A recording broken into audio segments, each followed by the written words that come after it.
పట్టాదారు పాస్ పుస్తకాలపై గతంలో ముద్రించిన వ్యక్తిగత ఫోటోలు పూర్తిగా తొలగించి ఇకపై కేవలం రాష్ట్ర ప్రభుత్వ అధికారిక రాజముద్రతోనే పాస్ పుస్తకాలను పంపిణీ చేస్తున్నట్లు దర్శి నియోజకవర్గం Telugu Desam party in-charge doctor Gottipati Lakshmi తెలిపారు. ప్రకాశం జిల్లా దర్శి మండలం అన్నవరం గ్రామంలో నిర్వహించిన పట్టాదారు పాస్ పుస్తకాల పంపిణీ కార్యక్రమంలో ఆమె ముఖ్య అతిథిగా పాల్గొని మాట్లాడారు. రైతులకు భూమి యాజమాన్య హక్కులపై పూర్తి భద్రత కల్పించడమే ప్రభుత్వ లక్ష్యమని పేర్కొన్నారు. భూ రికార్డులన్నీ కంప్యూటరీకరణ చేసి పారదర్శకంగా భద్రపరిచామని తెలిపారు. రైతుల ఆస్తులపై ఇకపై ఎలాంటి వ్యక్తిగత గుర్తులు ఉండవని, ప్రభుత్వ రాజముద్రతోనే పాస్ పుస్తకాలు జారీ అవుతాయని డాక్టర్ లక్ష్మి స్పష్టం చేశారు. భూ కబ్జాలకు పాల్పడే వారిపై కఠిన చర్యలు తీసుకునేలా ప్రభుత్వం సిద్ధంగా ఉందన్నారు. ఈ కార్యక్రమంలో దర్శి మండల తహసీల్దార్ ఎం శ్రావణ్ కుమార్, మాజీ MLA Narapasetti Paparao, Darsi municipal chairman Narapasetti Pitchaiah, Darsi AMC chairman Daram Nagamani, TDP యువ నాయకులు డాక్టర్ కడిగాల లలిత్ సాగర్, మండల టీడీపీ అధ్యక్షులు మారళ్ళ వెంకటేశ్వర్లు, రాజంపల్లి గ్రామ పార్టీ అధ్యక్షుడు తోట ఏడుకొండలు, గ్రామ నాయకులు ఫణిదప్పు వెంకట్రామయ్య, ఫణిదప్పు వెంకట్రావు, దామకృష్ణ తదితరులు పాల్గొన్నారు. మన హక్కుని మనం భద్రంగా మీకు ఒక భద్రత ఉండాలి, మీ హక్కుకు ఒక గౌరవం ఉండాలి, ఇలా ఆలోచించాలి ఏ ప్రభుత్వం ఉన్నా. కానీ గతంలో ఏం చేశారు జగన్మోహన్ రెడ్డి గారు?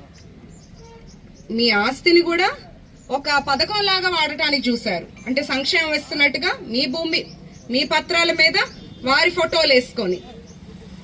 ఏ రాజకీయ నాయకుడు ఫోటో ఉండకూడదు, ఎందుకంటే అది మీరు కష్టపడిన ఆస్తి, మీ హక్కు మాత్రమే అది.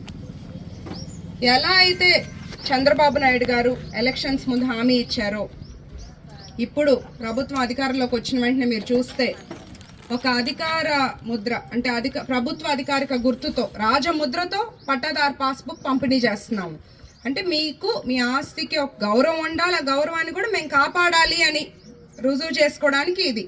అంతే, దాంట్లో ఏదైనా పొరపాట్లు ఉన్నా కూడా వెంటనే సరి చేసుకోవచ్చు. అక్కడ క్యూఆర్ కోడ్ ఉంది.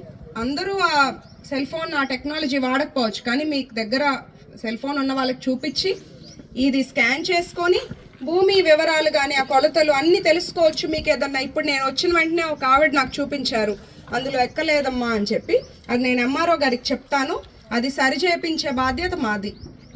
ఇట్లా ప్రభుత్వం ఎప్పుడు కూడా ప్రజలకి ఒక మాట ఇస్తే అది కట్టుబడి నిలబడి ఉండాలి, ప్రజలు సంతోషంగా ఉండాలి. ఏది కూడా ప్రతిదాన్ని రాజకీయంగా వాడకూడదు. మీ ఆస్తి మీ హక్కు. మీకు ఏదైనా సంక్షేమ పథకాలు వస్తున్నాయి, అది మీ గౌరవం, ఫ్రీగా ఇచ్చినట్టు కాదు. ఒక గ్రామాల్లో అంతా కూడా ఆర్థికంగా మనం పైకొస్తే మన రాష్ట్రం బాగుంటుంది, దేశం బాగుంటుంది అని ఆలోచించే వ్యక్తి గౌరవ ముఖ్యమంత్రి చంద్రబాబు నాయుడు గారు.